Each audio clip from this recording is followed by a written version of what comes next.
के लिए देश की खातिर वो कुर्बान हो गए। हम सब जानते हैं, हम सब ने सुना है कि वो एक बहुत जोशीले और कर्मठ कार्यकर्ता थे। काफी लंबे समय से मेरे से वो सीधा संवाद करते थे, संपर्क करते थे। राकेश कौल जी के साथ कई बार यहां मेरे कक्ष में जब आते थे तो कश्मीर घाटी के अंदर भारतीय जनता पार्टी के विस्तार को लेकर, कश्मीर घाटी में किस तरीके से कोने कोने में भारतीय जनता पार्टी के कार्यकर्ता खड़े हों, संगठन मजबूत हो, इसके लिए हमेशा चर्चा करें। उनका एक बहुत बड़ा वसी, उनका एक दायरा। पिछली बार जब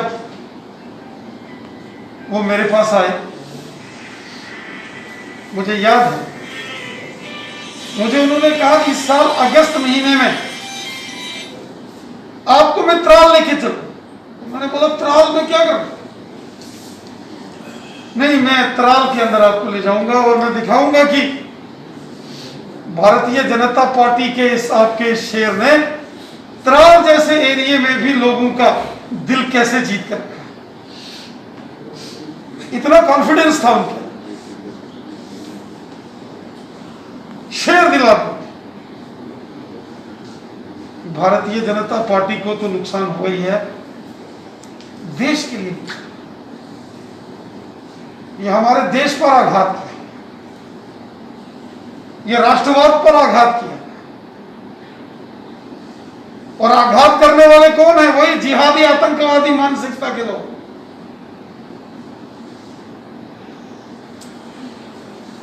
इसकी साजिश कहां कहां बनी होगी मालूम है, लेकिन एक बात तो तय है कि साजिश के पीछे का एजेंडा क्या है। राकेश पंडिता जी को टारगेट करने का हेतु केवल राकेश पंडिता जी एक व्यक्ति नहीं,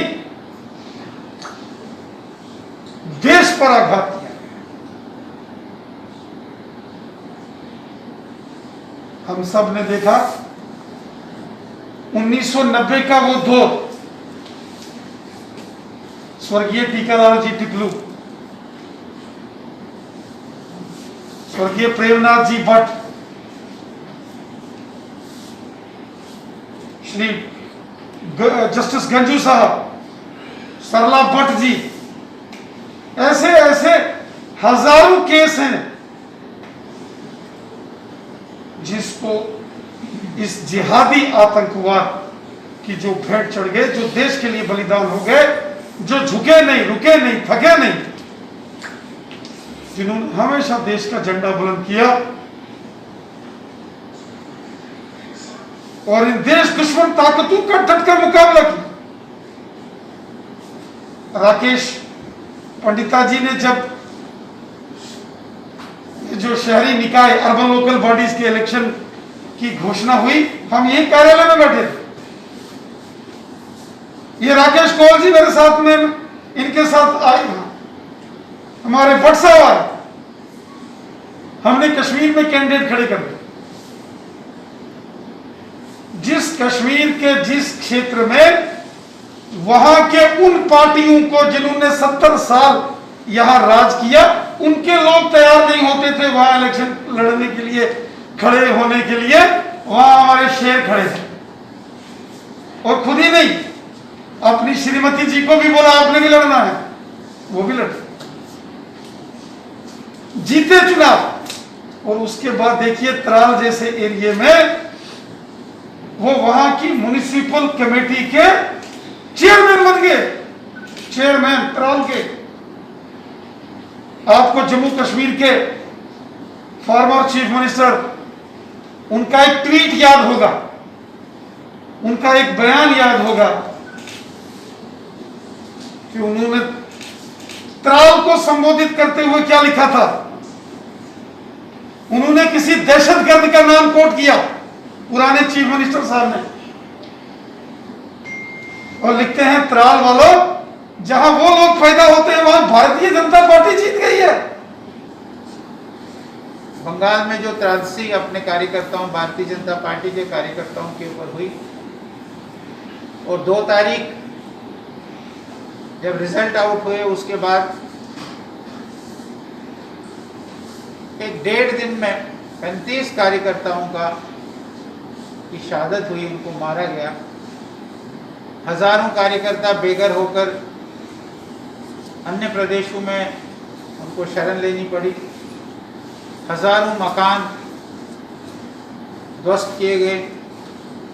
अनेक जो कारोबारी दुकानदार थे उनकी दुकानें लूटी गई। किश्तवाड़ में जब 2008-2009 में बहुत बड़ा कम्युनल राइट हुआ था, उसको हम कम्युनल राइट नहीं कहेंगे, उसको तो ये कहेंगे कि हिंदुओं के ऊपर एक राइट। मैं वहां गया था, एक दुकानदार सड़क पर मुझे ये बता रहा था कि मेरी दुकान भरी हुई दुकान थी, उस दुकान में एक ट्रक लाया गया, एक डोजर लाया गया, और डोजर से मेरा सामान ये उस ट्रक में भर दिया गया और वो ट्रक वहां से चली गई।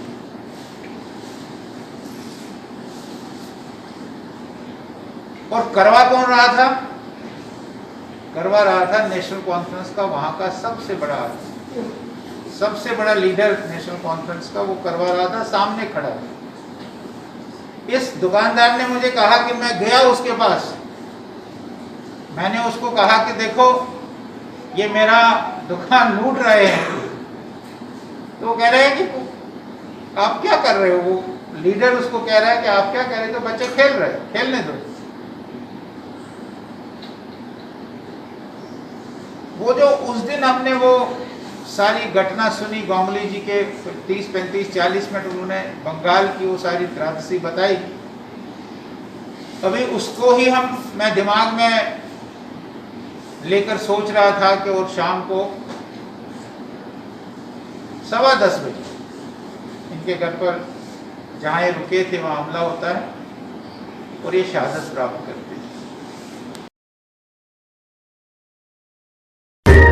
कभी बेड सोने के अलावा खेल का मैदान होता है। खाने की मेज पर खाने के अलावा अपनों का साथ होता है। इसीलिए तो हम कहते हैं कि एक मकान घर तब बनता है जब वो KS फर्नीचर से सजता है।